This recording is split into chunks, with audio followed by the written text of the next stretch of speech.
Welcome to Parlay TV.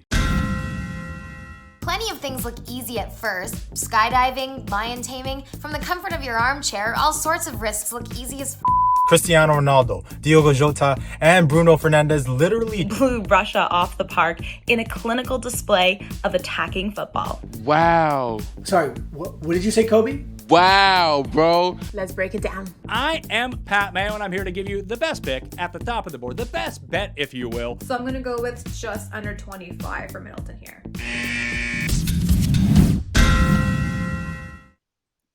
What's up, everybody? Welcome to Fast Money Football. I'm Albert Vartanian, joined by Michael Singh, Sara and Jelani Reed. Mike, let's get right into it. Canada, first win against Mexico in 21 years. Top of their group, 6 still to play, unbeaten. They haven't made the World Cup yet, but if they do, how far can John Herdman take this team in that tournament? Yeah, it's gonna be tough, Albert. I mean, if it was 2026 and there were 48 teams in the tournament, I would feel a lot better about Canada's chances. But unfortunately, we're gearing towards 2022, or fortunately, I guess, whichever way you want to look at it. And it's going to be a 32-team tournament. I'm just happy that Canada is making the World Cup potentially for the first time since 1986, only the second time in the country's history where the men's national team qualified for the world stage. And, you know, I think they're just playing with house money from that point on. I do believe that this team does possess enough talent to turn a few heads. I mean, they've scored the most goals in all of the world in terms of World Cup qualifying. So I wouldn't be surprised if they find a way to sneak in and surprise a few people, like I said, and finish top 2 in their group and move on to the knockout stage. But that, like I said, I'm just playing with house money right now. I'm just happy. And Sara, it would take a pretty special collapse from Canada not to at least make the top 4 in their group. Like I said, they haven't made the World Cup, but if they do get there, can they surprise some teams like Mike's saying? It's hard to say because with so much of the World Cup, we see these groups of death. We see so many big hitters have to be against each other. So I do think it's going to come down to what group they end up getting put into. But even that being said, I think we got to, be happy with qualifying. We're doing so much better than we've done in ages, and it's really spectacular. But I can't see this team right now taking on, a mid-level to even top-class UEFA or CONMEBOL team. Like, I just think the football's not there yet. But as Mike said, 2026, with more development, we're hosting. Like, it's a different story. Right now, let's qualify and be happy with that. Jelani, John Herdman, he's obviously been the special man for Canada. He came in, he's improved this program, made some big decisions against Mexico, dropping Jonathan David for Kyle Lair, and it worked out. How much credit does he deserve for where Canada is right now? I have to give him a lot of credit, right? Because I go back to the women's side, and he went there 2011. We made the World Cup for the Women's World Cup. Obviously, it didn't go as planned, but then in the years following, he had the culture set. He had the foundation set. At the time, a lot of up-and-coming, rising players. We ultimately had bronze medals to our name. And that foundation was still laid.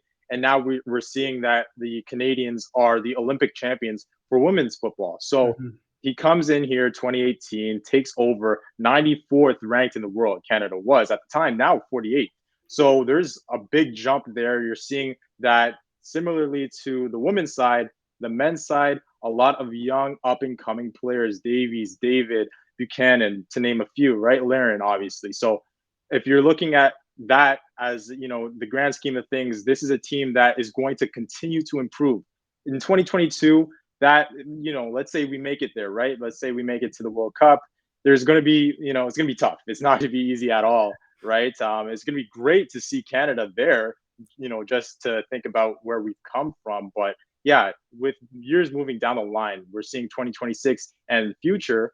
I think with more reps, with more time together as a unit, and saying that Herdman's still going to be there, which I believe, it's going to be great in terms of the future. But yeah, in the present, as for 2022, it's going to be tough. But yeah, 2026 and moving forward, we have the foundation, we have the young talent, so it's going to be interesting to see. All right, sticking with managers, the manager merry-go-round is in full effect in Europe, especially the Premier League. But before we get there, let's talk about La Liga. Barcelona, ninth in La Liga. They're 8 points off the top. They fired Ronald Koeman and they brought in a legend, Xavi. Sara, is this the right appointment for Barcelona? It's hard to say, the first thing I said when I heard this was I love Xavi. If anyone, like any Barca fan, we all love him. I don't want to hate him. So it's a bit scary, but I think Xavi coming is, and like anything is better than Koeman for sure. But Xavi is he's gonna bring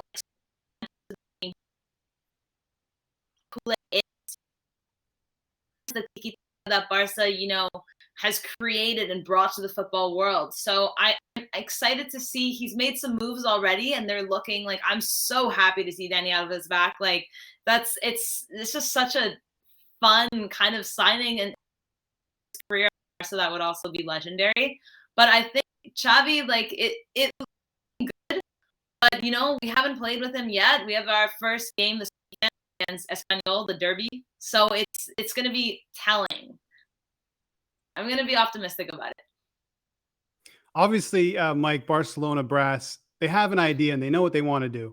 They want to bring back that Barcelona culture, first by bringing in Xavi, and now Xavi bringing in Dani Alves, a legend himself.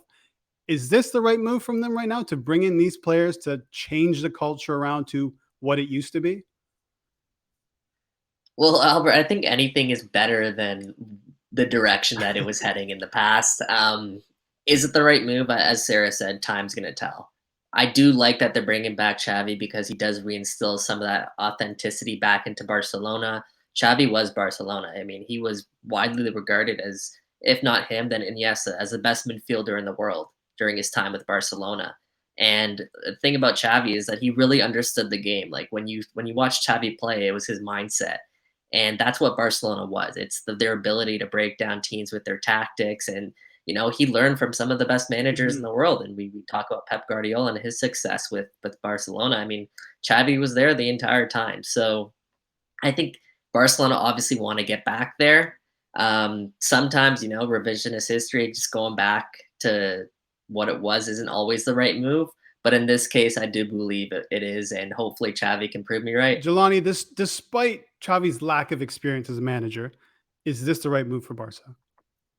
I think so. I think that this is a move that they wanted to do, and also Xavi himself, because after leaving Barca in 2015, we knew he was going to come back to Barca at some point, right? And regardless of the role. So I think that he's going to install a plan that features, putting emphasis on possession, maintaining that possession, and not just focusing on possession, but creating chances and being smart in creating those chances, right? Just like how he played. He was a smart player out there. So he's going to try to have that in Barca when he comes back here. And also just in terms of the culture, right? We're seeing that with Koeman. It was really tough. It was a lot of issues that were present. But now that he comes in the door, he understands the culture. He was the culture. So there's going to be a lot of higher standards being put here.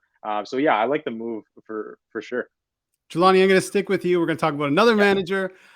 Steven Gerrard, hired by Aston Villa from Rangers. Villa have sacked Dean Smith. At the moment, Aston Villa 16th in the Premier League, just 2 points off the drop. Obviously, we knew there was going to be some sort of regression with the loss of Jack Grealish, but this is pretty big. You're bringing in a manager who is coaching in the Scottish Premier League, not at the same level as the Premier League.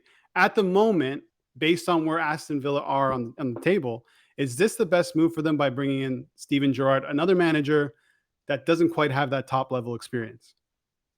I mean, he's a big name. We all know who he is, right? So it's going to be interesting to watch how this plays out. Yeah. Because you're bringing him in, you have to see the results really soon, right? And you mentioned it. They're 16th right now in the league and just firing Dean Smith. So you're trying to appoint him and possibly see some improvements, right? So we're going to have to see those improvements come faster, sooner than later. So, and I understand, he did a good job with Rangers.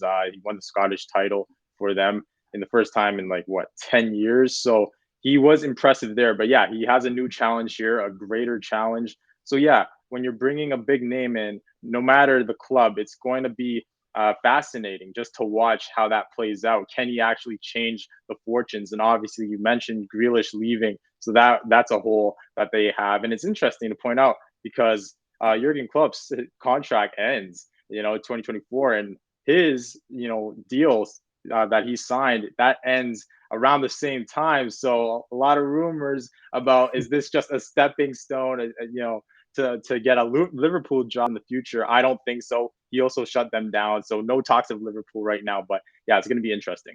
Yeah, I think if he thinks this is a stepping stone job, he's in for a rude awakening. This is a tough job to take at the moment, considering, as I mentioned, they're just a couple points off the drop. And now they have a tough fixture this weekend, Sarah, against Brighton at home. How quickly do you think, or even will it happen, will they get that new manager bounce? These things are always hard to say. When you bring in any new manager, new player, you expect them to immediately fit right in. You want to see results, but that's not always the case. I think, in this case, Aston Villa really want to make sure that they get, Gerard in the long run and see if they can actually make the steps up the table. But, Villa, it's a weird, because they have talent on their team. We have players like Tyrone Mings, Ollie Watkins, Leon Bailey. Like, these players are not bad players. Maybe we'll see Gerard be able to, bring them, bring the talent out of them, maybe, make them a little bit more compatible with one another. But he did great things at Rangers. So, I'm rooting for him. I know these two probably aren't United fans, but I think he will definitely help them much more so than where they are now. Is that going to be top 10? Not going to get too crazy, but I think he'll make some moves with them for sure. It's interesting that Dean Smith was sacked and now hired by Norwich, a team that's rooted at the bottom of the Premier League, and his job is to go in there and keep them up. Aston Villa, as I keep mentioning, 2 points off the drop. He was sacked from there. Now they bring in an inexperienced manager to keep them up. Mike, has Villa made the wrong decision here? Well, yeah, anytime you bring Steven Gerrard to a club, it's absolutely the wrong decision. No, I'm just playing. I'm just playing. As a United fan, I have to say that. But I actually think it's actually the perfect decision for Aston Villa for two reasons. One, they lost Jack Grealish last year. And realistically, there's no other Jack Grealish that's going to step up. And a lot of the reason why a lot of people liked watching Aston Villa last year, it was for Grealish. And now that you have Steven Gerrard back in the club, I think all eyes are now back on Aston Villa. People care about the club again, and it reinstills some faith back into that fan base. And the second reason is because they don't have much to lose at this point besides, the opportunity or the potential of being relegated. And I think that's kind of far-fetched in my opinion. I think Aston Villa, they're a lot better of a club than they've been showing. And I think really now Gerrard can kind of step into this perfect opportunity and take this club up a few spots and look like the hero, which would be a perfect marketing ploy into getting the fans back behind the club. So I just think it's a perfect move all around. Gerard saying this isn't a stepping stone job, but I think we all know his thinking. He wants a Liverpool job. This is a way into the Premier League and a way to become the Liverpool manager. But that's it for Fast Money Football. For Michael Singh, Sara Pararia, and Jelani Reed, I'm Albert Vartanian. Thanks for watching.